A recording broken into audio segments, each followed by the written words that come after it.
Canada's housing market has long been a source of both pride and pain. Just go on social media and you'll see thousands of TikTokers and Twitter folks who have giant followings selling the dream. Real estate is Canada's biggest contributor to the domestic economy. For years, it was stable, but then it got turned into a casino fueled by speculation, debt, and questionable banking practices. Today, I'm going to talk about one of those practices called blanket appraisals, a financing tool that's propping up Toronto's pre-construction condo market, and the story of a man named Joe Berger, a man who walked away from a $2.2 million condo deal, losing $439,000 in the process, and possibly more. His story is a microcosm of everything wrong with Canada's housing market. And it's a cautionary tale for anyone who thinks the system is working as it should.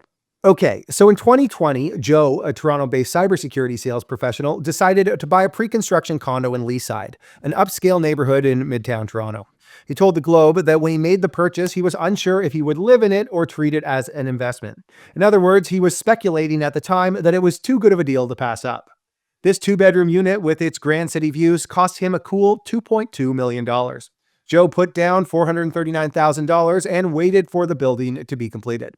Now, I got to stop here for a second and say how insane it is that a two-bedroom condo in Leaside is selling for $2.2 million. In what world does that make any sense? You're a far walk to the subway and you're still around painful traffic with not much going on in the neighborhood. Two-bedroom condos in downtown Toronto shouldn't cost close to $2.2 million, even in luxury buildings. Sorry, real estate bros, the math just makes no sense. Anyways, fast forward to 2024 and the condo market had cratered. When Joe got his unit appraised, it came in at $1.6 million, a staggering $595,000 less than the purchase price. Lenders, of course, only finance based on the appraised value, leaving Joe on the hook to bridge the gap.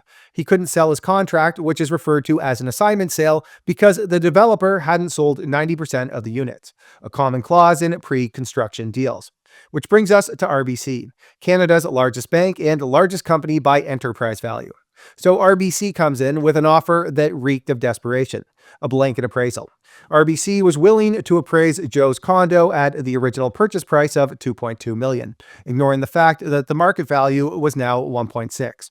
In other words, RBC was ready to lend Joe $1.76 million on a property worth $1.6. Joe said no. I wasn't financially comfortable taking a mortgage out against a value I know isn't real, he told the Globe and Mail. I won't do it. Instead, Joe walked away, forfeiting his $439,000 deposit. So let's talk about blanket appraisals. Well, blanket appraisals aren't new. They've been around for decades, primarily used in the pre-construction housing market. The idea is simple. Instead of appraising each unit individually, the bank appraises the entire building at the original purchase prices agreed upon years earlier. This allows buyers to secure mortgages based on inflated values, even if the market has since tanked. On the surface, it sounds like a win-win. Buyers get their financing, developers sell their units, and banks keep their loans flowing. But dig a little deeper and the problems become glaringly obvious. Blanket appraisals prop up prices that no longer reflect reality. And they create risk to the entire financial system, because blanket appraisals encourage risky behavior. Buyers who know they can get financing based on inflated values are more likely to overpay, creating a feedback loop of speculation and debt. Now, if enough buyers default, the banks are left holding the bag. Well, sorta. And since Canada's big banks are heavily exposed to the housing market, a wave of defaults could spell disaster for the entire financial system. And let's be real. Who do you think will backstop everything when it all falls apart? That's right, you and I, the taxpayer.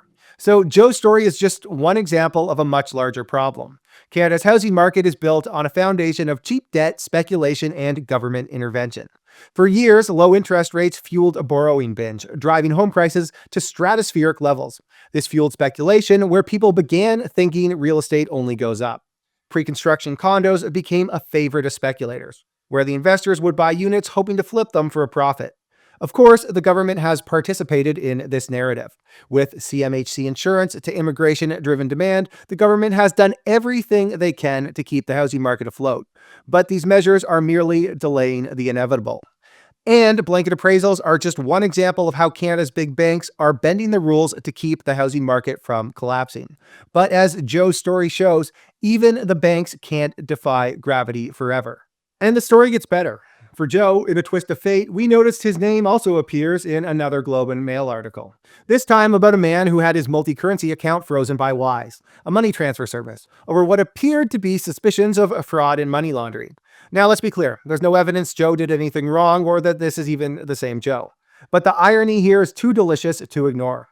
Here's a guy who walked away from a $2.2 million condo deal as an investor because he refused to play along with the rigged system, only to find himself tangled in another mess that parallels what is often said about the absurdity of Canada's financial landscape.